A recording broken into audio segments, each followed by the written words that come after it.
वहाँ पर पहले तो हमें गेट पर 15-20 मिनट रोका गया। नाम लिस्टों में आ रहे हैं जी, तो सिलसिला चल रहा है। अंदर गए, खान साहब मौजूद थे, खान साहब से मुलाकात हुई। खान साहब मिलकर बड़ा खुश हुए और उसके बाद जो है अदालत जो है वो लगी। थोड़ी देर के बाद जज साहब जो हैं वो आए। बड़ा हॉल है वहाँ पर, तो मेरा ख्याल में कैपेसिटी जो है वो कोई 1000 से ज़्यादा बंदों की होगी। वहाँ पर इजीली जो है वो लोग इतने जा सकते हैं, बहुत बड़ा हॉल है। लेकिन फैमिली की जो है वो इजाज़त थी, जिसमें खान साहब की जो बहनें हैं और दीगर 1-2 लोगों को जो है वो इजाज़त थी। और इसी तरह से हमारी तरफ से 3-4 हम वकला जो है वहाँ पर 5 होंगे मौजूद थे।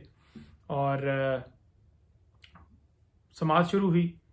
समाअत के अंदर प्रोसिक्यूटर साहब ने रिमांड की इस्तदा की और हमने उसको अपोज किया, क्योंकि इससे पहले इमरान खान साहब को बार बार कह रहा हूँ, यहाँ पर नैब में नोटिस भेजे गए और बार बार आकर खान साहब पेश होते रहे और 4-5 घंटे।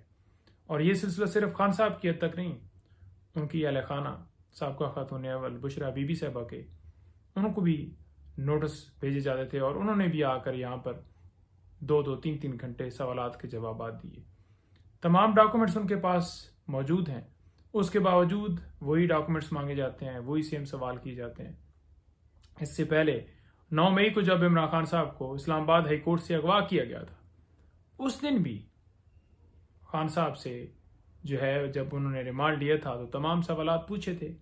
अब उसके बाद दोबारा खान साहब को, आपको पता है कि दीगर मौक़ों पर बुलाया गया और हम उनके साथ होते और उनसे सवालात पूछे और उन्होंने जवाब दिए।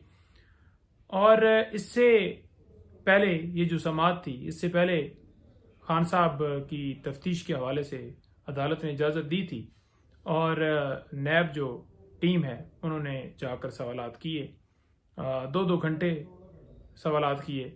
लेकिन समझ से बाहर बात है कि अदालत को जब बताया गया कि इनको जो है फिजिकल रिमांड नहीं देना चाहिए और जुडिशल करना चाहिए, क्योंकि इससे पहले नैब तमाम सवालात जो है इनसे पूछ चुकी है, तो उसके बावजूद जो है आप देख लें कि वो तफ्तीश की जो है इजाज़त दे दी गई और नैब की टीम लगातार जो है जा रही है और उनसे जो है सवालात कर रही है।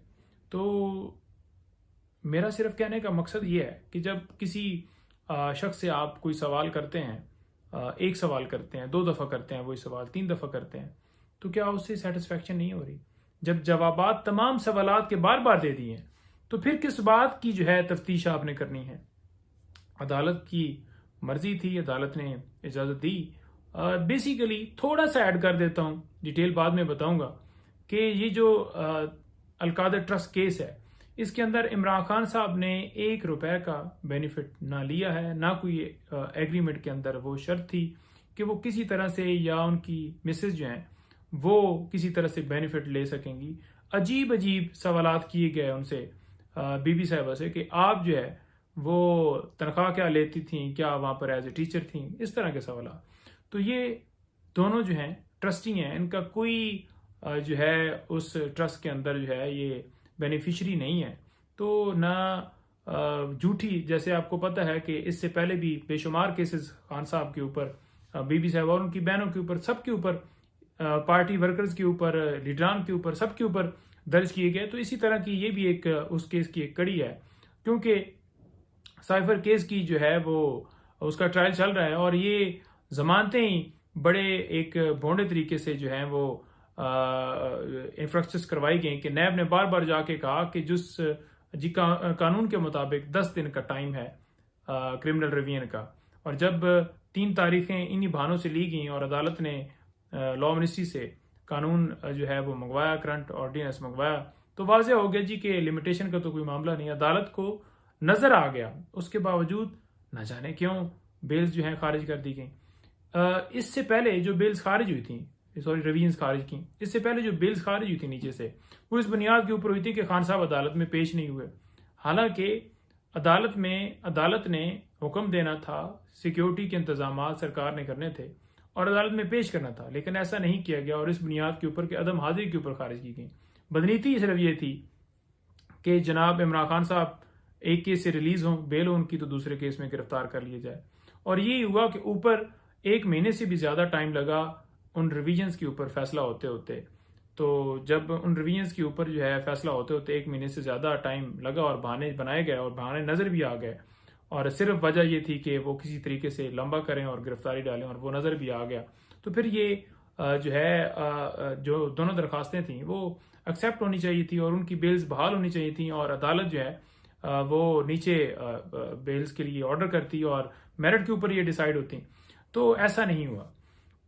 खैर, ये जो केस है ये तो बिल्कुल झूठा है, बोगस है, और जो 190 मिलियन पाउंड के हवाले से ये बात करते हैं वो इमरान खान साहब के अकाउंट में नहीं आया, वो सुप्रीम कोर्ट के अकाउंट में पड़ा है।